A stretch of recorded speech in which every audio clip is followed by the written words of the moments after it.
There will be the action part of this day. So there's no real bridge, it's just some stones in the water.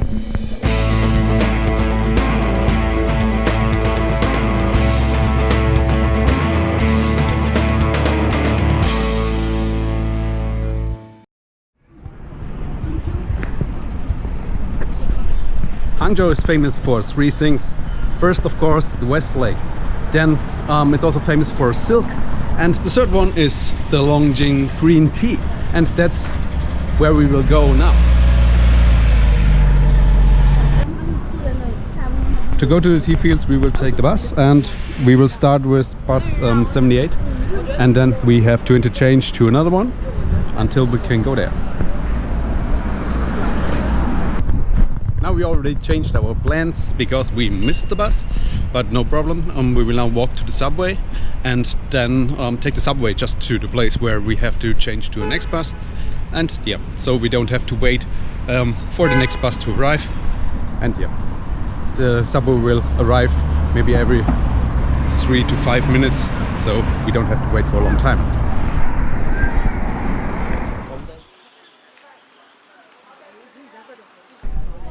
So we now made it to the top. We got off at the Longjing tea house. We will not go to the Longjing village because I want to see the tea fields and not the village.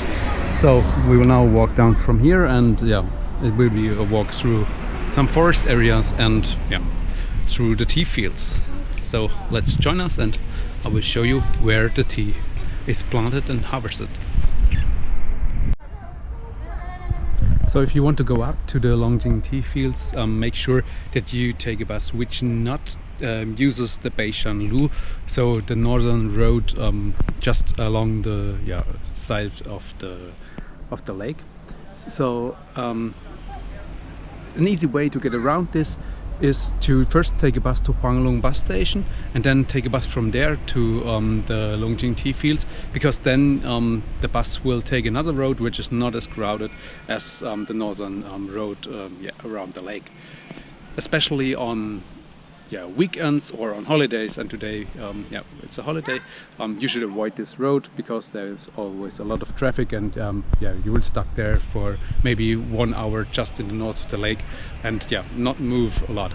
So take a bus first to Huanglong bus station and then search for another bus from there. It's the most convenient way to come up here. Of course, when you come up here, it's also possible to grab some food and drink some of the fresh Longjing tea just from the fields up here.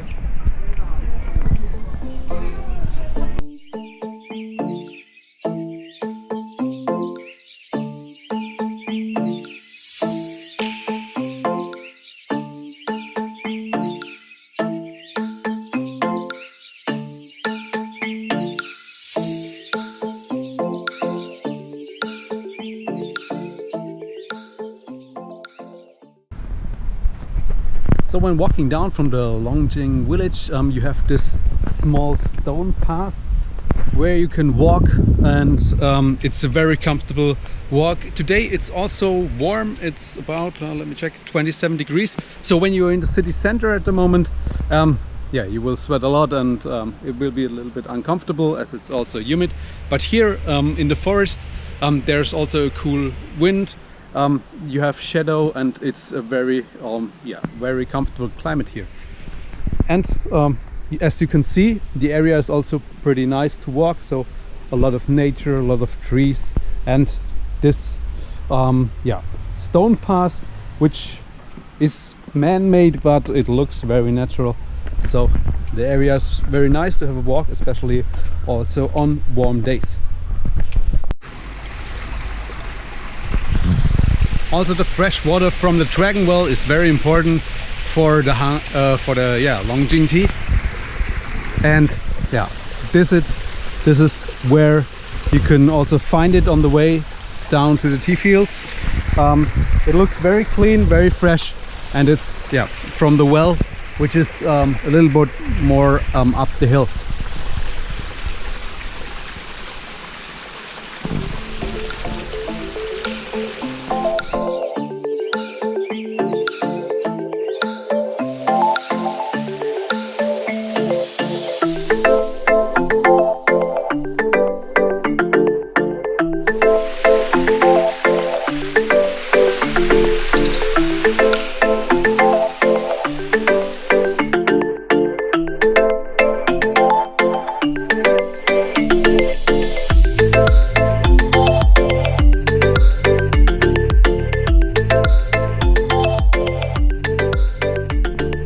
So after some walking downwards the hill, we are now in between the tea fields. So what you see now here, this is the plant where they will plant the Longjing tea. And this is just one small field here, and in this area there are a lot more. And here you now can see the fresh tea leaves. It has to be dried, of course, before you can drink it, but here you see now the tea, and you have the possibility just to walk in between the tea. There's no restriction, no entrance fee or any control, so you can just walk in between the tea fields and have a look.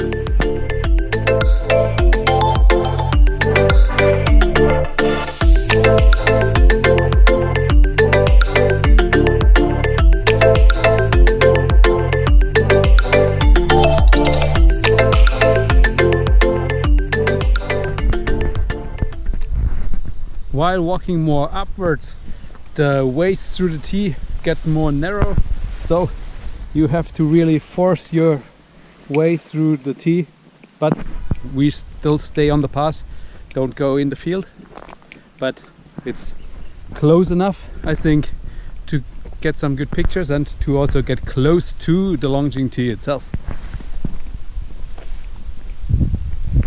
Now we have some more space to walk,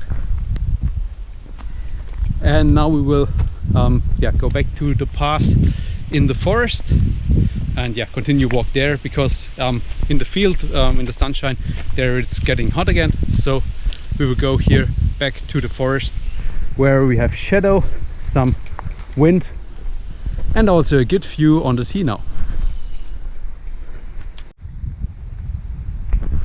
Up here there's also a small house where you can sit and have a good view on the tea, and like I said before, you have shadow and a little bit of wind, so very comfortable to just sit here and have a view on the tea. And even if today is holiday and a lot of people are in town, visit some tourist spots, here at this field, I have been here for several times. There are most of the time not a lot of people, so at the moment it's just us, and we just have this tea field for us, and also this small house for us to sit here and enjoy it. Also very comfortable if you not have to spend or share the area with the crowds.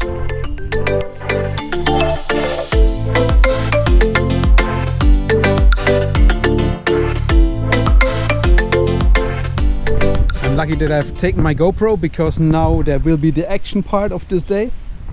So there's no real bridge, it's just some stones in the water, and I have my precious camera in my one hand and in the other hand the GoPro.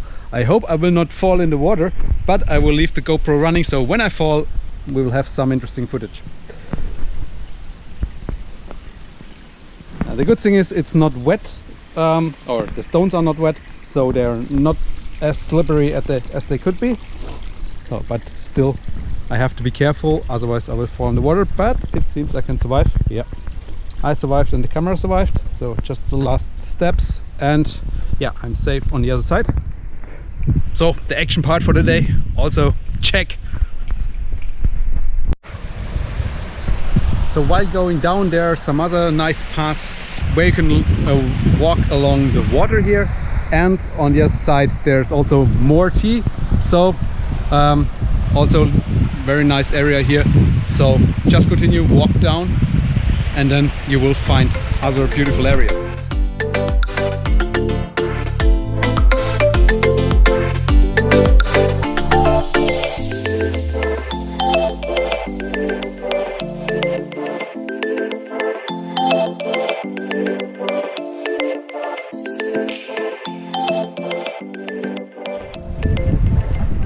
So also when you come down and arrive some near the bottom of the hill, you will find some outside restaurants where you can have some food and of course some Longjing tea. Also nice area to enjoy your food and to end the visit to the Longjing tea. So we are now at the restaurant to eat lunch, and as you see, I've got this little dog patch on my arm. It's just to avoid mosquito bites.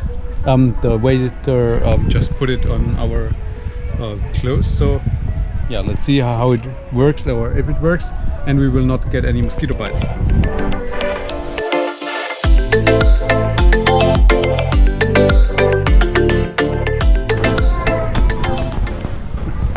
So we just had a problem which we had several times since we arrived here.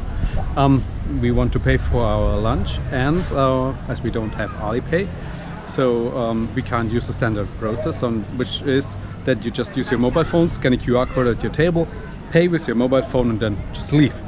But yeah, as we don't live here, we don't have it, so we have to pay with cash, and this is not so easy anymore. So as you see in the video, we were sitting outside, and we first had to walk to this building here to go to the cashier, and then we can pay with cash. And the waiter also came with us to walk here to do the payment.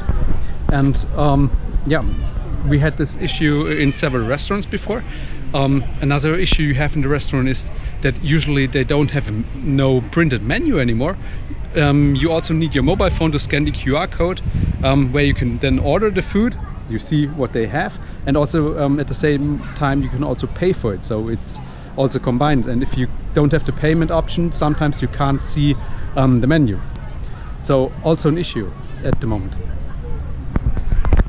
And yeah, the funniest experience I had was we went to a supermarket, which was some kind of a new supermarket, so a whole new design, and they just have very few cashiers where they have people. Most of the cashiers are just to do the payment on your own. And then we asked somebody where can we pay with cash, and yeah, the only thing we got was just a strange face. What, you want to pay with cash? Very surprised. So yeah, you have to be aware of the situation, that at the moment here everything is cashless, so they use their mobile phone for a lot of different payments. And yeah, if you want to pay with cash, it's more difficult than in the past, but still possible.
Came back from taking the boat here at the Hangzhou Tower Pier, and yeah, it was a really nice boat trip, like you saw in the videos. So a lot of nice scenery and a lot of nice lights, but you have to consider that it's just the one-way nice trip, because the way back they try to sell you a lot, so they will turn on the lights, so it's not so nice anymore.